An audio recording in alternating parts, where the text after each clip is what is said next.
okuregera abatuura ebyenyanja bibasa kuba nibyitwa empindahinduka y'obwire. Esamaki ezi zino obwire oburayika habaho ekibiiho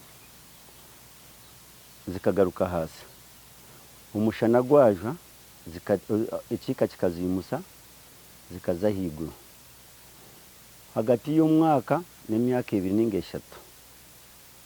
Hati nko buhire zikazibireho bazihamu tizakora infection yo kugira ngo abantu barwara. Samaki zirugire hasi zajumbuka zaza higuru. Abana bazikwata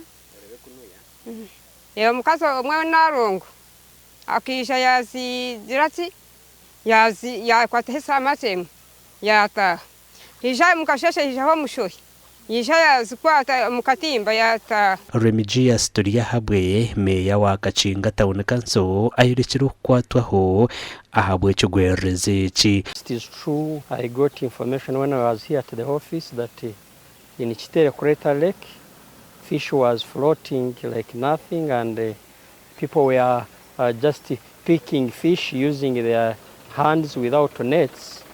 We got concerned towards around 6 p.m.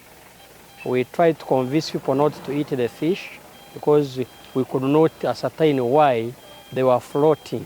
Abarukujunanwe byo bujubi batwire sample zo macebero okureba Ekirikwita eby'enyanja mu nyanja egi. Engaged the district fisheries office immediately. I called the district fisheries officer.